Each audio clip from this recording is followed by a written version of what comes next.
अस्सलाम वालेकुम students, welcome to the chemistry class. आज हम पढ़ने जा रहे हैं क्लास 10 केमिस्ट्री के पहले चैप्टर का लेक्चर नंबर 3। ये वीडियो हम पेश करने जा रहे हैं फॉर अल-अज़हर एजुकेशनल इंस्टीट्यूट पांड के लिए, जो कि बाकायदा हमने वीडियोस का वो एक आगाज़ किया है। और आते हैं अपनी टॉपिक की तरफ। आज हमारा टॉपिक होगा that is derivation of the expression for equilibrium constant. पिछली टॉपिक में हमने लॉ ऑफ मास एक्शन के हवाले से पढ़ा था और उसमें हमने ये कहा था कि अगर टाइम रह गया तो हम इंशाल्लाह इस टॉपिक को भी कवर करेंगे, लेकिन टाइम ना होने की वजह से हमने सिर्फ लॉ ऑफ मास एक्शन का टॉपिक पेश किया। आज हमारा टॉपिक है वो है इक्विलिब्रियम कांस्टेंट है। इक्विलिब्रियम कांस्टेंट को जाहिर करने के लिए हम केसी का सिंबल लगाते हैं, where c represent the concentration at equilibrium is constant. तो लास्ट टॉपिक में हमने ये पढ़ा था कि rate of forward reaction is equal to the rate of reverse reaction.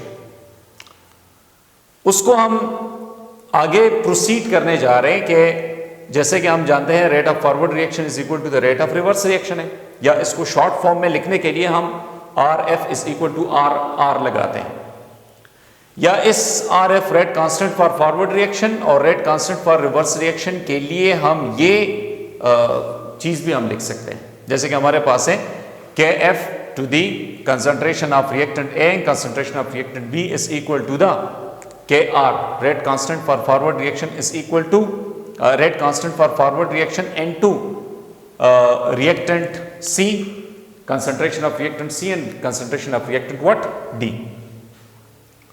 By rearranging this equation we get, हम अगर इस रिएक्शन को हम इक्वेशन को अगर रीअरेंज करें तो हम हासिल कर सकते हैं कि के एफ, अगर के आर को मैं उधर शिफ्ट करूं तो k f divide by k r आ जाएगा। सी डी को अपनी जगह पे छोड़ दिया, इसको मैंने नीचे शिफ्ट किया, सो प्रोडक्ट ऊपर है, रिएक्टेंट नीचे है। ये बात नोट करनी है कि के एफ से मुराद है rate constant for forward reaction, पिछले टॉपिक में भी मैंने ये पढ़ाया था, और के आर से मुराद है rate constant for reverse reaction. अगर दोनों कांस्टेंट है तो उसके लिए हम एक शॉर्ट ब्रीफ फॉर्म में भी हम इसको लिख सकते हैं, के सी की फॉर्म में लिख सकते हैं। ये भी एक कांस्टेंट है जिसको इक्विलिब्रियम कांस्टेंट कहा जाता है। अच्छा, या इसको हम ऐसा भी लिख सकते हैं, यानी कि इस के एफ और के आर की जगह पे हमने के सी लिख दिया, तो K C is equal to the concentration of product over upon the concentration of reactant। यह हमारे पास है मैथमेटिकल डेरिवेशन है फॉर व्हाट इक्विलिब्रियम कांस्टेंट। अब ये इक्विलिब्रियम कांस्टेंट असल में है क्या चीज? बहुत से स्टूडेंट्स इस टॉपिक को पढ़ते हैं लेकिन उसका सही कंसेप्ट हासिल नहीं करते। जैसे कि मैं इधर एक एग्जांपल से आपको पेश करूं, हमारे पास यहां पे है एक मॉलिक्यूल मैं लेता हूं, लेकिन सबसे पहले यह बात आपने नोट करनी है कि इक्विलिब्रियम का टॉपिक जब भी हम एक्सप्लेन करते हैं वो सिर्फ रिवर्सिबल रिएक्शन के लिए होता है और वीक इलेक्ट्रोलाइट के लिए होता है। जैसे कि आप लोगों ने ये टॉपिक पढ़ा है कि इलेक्ट्रोलाइट टू टाइप्स के होते हैं, एक होता है स्ट्रॉन्ग इलेक्ट्रोलाइट है और एक होता है वीक इलेक्ट्रोलाइट। तो ये बात आप लोगों ने मेंशन करनी है कि सिर्फ वीक इलेक्ट्रोलाइट के लिए ही इक्विलिब्रियम का टॉपिक आता है। स्ट्रॉन्ग इलेक्ट्रोलाइट में तो ये होता है रिएक्टेंट कंप्लीटली वो प्रोडक्ट में कन्वर्ट होता है और रिएक्टेंट हमारे पास फिर नहीं आता, क्योंकि इक्विलिब्रियम पॉइंट में हमने ये जाहिर किया था कि इक्विलिब्रियम पे रिएक्टेंट और प्रोडक्ट दोनों ही उसकी अवेलेबिलिटी होनी चाहिए। सो वीक इलेक्ट्रोलाइट में हमारे पास बहुत सारी है, जैसे कि आता है अमोनियम हाइड्रोक्साइड है, वीक इलेक्ट्रोलाइट है। इस तरह आप देखिए CH3COOH एसिटिक एसिड है, वीक इलेक्ट्रोलाइट है। मैं अगर एसिटिक एसिड की बात करूं, ये एग्जांपल मैं पेश करने जा रहा हूं फॉर इक्विलिब्रियम कांस्टेंट के इक्विलिब्रियम कांस्टेंट असल में है क्या चीज। लेट्स सपोज हमारे पास है 10 मॉलिक्यूल्स है एसिटिक एसिड के, इसको जो ही मैंने पानी में डाला तो ये आगे से आइंस में कन्वर्ट हो गया, पॉजिटिव और नेगेटिव दो आइंस है। मैंने इनिशियली 10 मॉलिक्यूल्स लिए थे, जबकि with the passage of time गुजरने के बाद हमारे पास क्या रह गए, अगर 10 की जगह पे 9 मॉलिक्यूल्स एसिटिक एसिड के रहते हैं और एक आयन में ही कन्वर्ट होता है, एक मॉलिक्यूल आयन में कन्वर्ट हो जाता है। या कभी कभार इस तरह भी होता है कि यहां पर 8 मॉलिक्यूल्स रह जाते हैं और प्रोडक्ट में 2 आयन्स बन जाते हैं। या इस तरह भी होता है कि यहाँ पर 7 रह जाता है, 3 में कन्वर्ट होता है, या फिर 6 रह जाता है और ये 4 आइंस में कन्वर्ट होता है, या फिर 5 रह जाता है और 5 आइंस में ये कन्वर्ट हो जाता है। अभी आप लोगों का कंसेप्ट ये होगा कि इनिशियली तो 10 थे, 10 में से 5 प्रोडक्ट में चले गए और 5 रह गए और इसको हम कहते हैं कि ये है केमिकल इक्विलिब्रियम है, लेकिन ऐसा नहीं होता। इक्विलिब्रियम पॉइंट हर जगह पे आ सकता है। देखिए कभी कभार इस तरह भी होता है कि 4 रिएक्टेंट रह जाते हैं और 6 आइंस प्रोडक्ट में कन्वर्ट हो जाते हैं, 6 मॉलिक्यूल्स प्रोडक्ट में कन्वर्ट हो जाते हैं, यानी कि 6 आइंस बन जाते हैं। इस तरह आप देखिए रिएक्टेंट में 3 रह जाता है, प्रोडक्ट में 7 आइंस बनते हैं। रिएक्टेंट में 2 रह जाता है, प्रोडक्ट में 8 आइंस बन जाते हैं। रिएक्टेंट में 1 आ जाता है, प्रोडक्ट में 9 आइंस बन जाता है। फिर एक ऐसा स्टेज भी आप समझते हैं कि इस तरह आता है कि 0 रिएक्टेंट रह जाते हैं और प्रोडक्ट में 10 आइंस वो बन जाते हैं, लेकिन उस स्टेज पे फिर इक्विलिब्रियम नहीं आता, क्योंकि इक्विलिब्रियम सिर्फ वीक इलेक्ट्रोलाइट के लिए होता है और वीक इलेक्ट्रोलाइट में रिएक्टेंट भी होगा और प्रोडक्ट दोनों शामिल होते हैं। अगर यहाँ रिएक्टेंट में 0 आ जाता है, 0 का मतलब है कि रिएक्टेंट कंप्लीटली गायब हो जाता है, टोटली प्रोडक्ट में कन्वर्ट हो जाता है। तो इसका मतलब यह है कि अगर हमारे पास रिएक्टेंट नहीं है तो फिर इक्विलिब्रियम मिक्सचर में रिएक्टेंट ना होने की वजह से ये फिर केमिकल इक्विलिब्रियम नहीं रहता। अब क्या है कि हमने आप लोगों का क्वेश्चन ये होगा कि सर कितना हम रिएक्टेंट लें और कितना हमारे पास प्रोडक्ट आना चाहिए और किस पॉइंट पे इक्विलिब्रियम। तो इक्विलिब्रियम हर पॉइंट पे आ सकता है। मतलब है यहाँ पर पहले हमने 10 मॉलिक्यूल्स लिए थे, उसमें से एक मॉलिक्यूल आयन में कन्वर्ट हो गया, बाकी 9 रह गए, ठीक हो गया, यहाँ पे रिएक्शन स्टॉप हो जाता है। फिर इस तरह होता है कि 6 रिएक्टेंट बने जाते हैं और 4 आयन में कन्वर्ट हो जाते हैं, यहाँ पर भी इक्विलिब्रियम आ सकता है, यहाँ पर भी ये रिएक्शन स्टॉप हो सकता है। इस तरह आप देखें अगर ये 7 है, 7 रह जाते हैं, 3 आयंस में कन्वर्ट हो जाते हैं, इस पे भी इक्विलिब्रियम पॉइंट आ सकता है। सो इक्विलिब्रियम कांस्टेंट असल में है क्या चीज? इक्विलिब्रियम कांस्टेंट असल में रिएक्टेंट और प्रोडक्ट की मिकदार इक्विलिब्रियम पे शो कर देता है। यानी कि आप देखें, मैं अगर यहाँ पे एक क्वेश्चन को उठाऊं, मैं अगर यहां पर इक्विलिब्रियम केसी को यहां पर मैं जाहिर करता हूं, तो आप देखें हमारे पास रिएक्टेंट में 8 है और प्रोडक्ट में हमारे पास क्या है, वो 2 आयंस बने हैं। तो क्या मैं इक्वेशन को कुछ इस तरह लिख सकता हूं कि यहां पर प्रोडक्ट हमारे पास क्या है, क्योंकि P divided by R is equal to product हमारे पास 2 आयंस है, रिएक्टेंट हमारे पास 8 आयंस है, so 2 1s are 2 4s are, that is 1/4 आ सकता है। अब यानी कि 1/4 is equal to P divided by R। इससे मुराद ये है कि हमारे पास जो रिएक्टेंट है वो बराबर होगा 4 टाइम्स P के बराबर होगा। यानी कि ये हमें शो कर देता है कि इक्विलिब्रियम कांस्टेंट से क्या मुराद है कि जब सिस्टम इक्विलिब्रियम पे आता है तो इक्विलिब्रियम पे रिएक्टेंट और प्रोडक्ट की मिकदार का ताल्लुक, कि कितना रिएक्टेंट रह गया है, कितना प्रोडक्ट बन गया है। या हम ये कह सकते हैं, जैसे इस इक्वेशन से हम पता लगा सकते हैं कि हमारे पास रिएक्टेंट ज्यादा है, क्योंकि प्रोडक्ट हमारे पास क्या, अगर हम 4 टाइम्स प्रोडक्ट लगाए तब रिएक्टेंट के बराबर होता है। तो रिएक्टेंट की मिकदार क्या है, इस सूरत में रिएक्टेंट की मिकदार ज्यादा है, प्रोडक्ट की मिकदार कम है। तो हम ये कह सकते हैं कि इक्विलिब्रियम पे रिएक्टेंट ज्यादा ही है रह गई है और प्रोडक्ट वो कम बने हैं। इस तरह अगर मैं इस सूरत हाल को देखूं, ये वाली आपका जो क्वेश्चन होगा यहाँ पे कि सर इक्विलिब्रियम तो ये कंसेप्ट है कि जितना हम लेते हैं उसका हाफ 50% वो प्रोडक्ट में कन्वर्ट हो जाता है, लेकिन ऐसा नहीं है।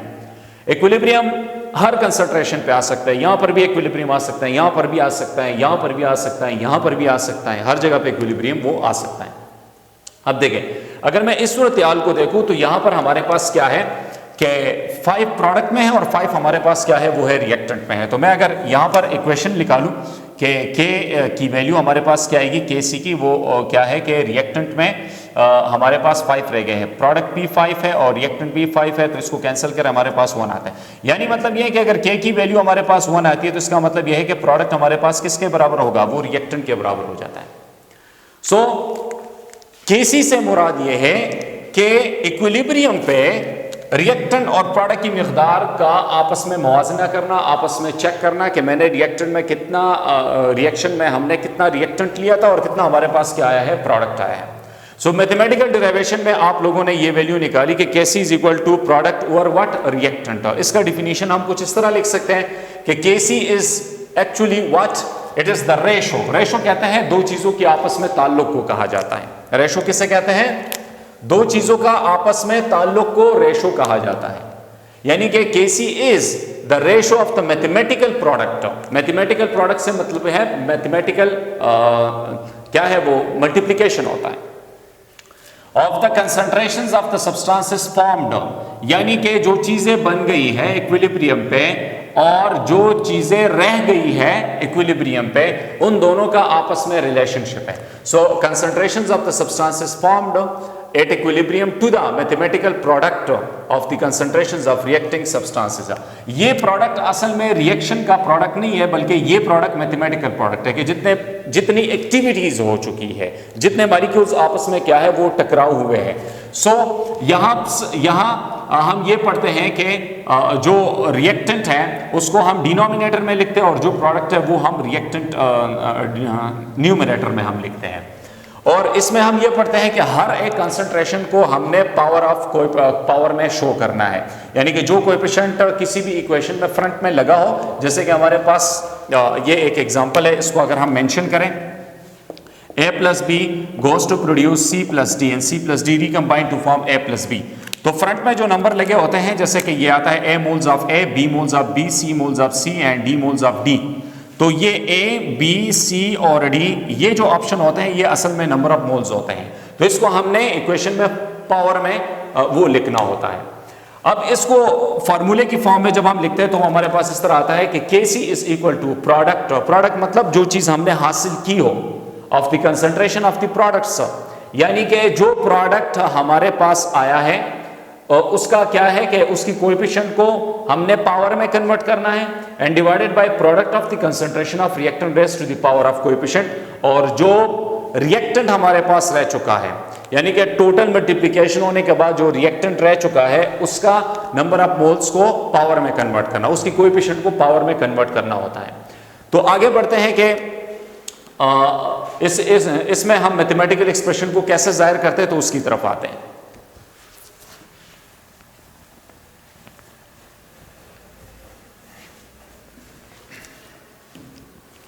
जैसे कि हमारे पास एक जनरल रिएक्शन है,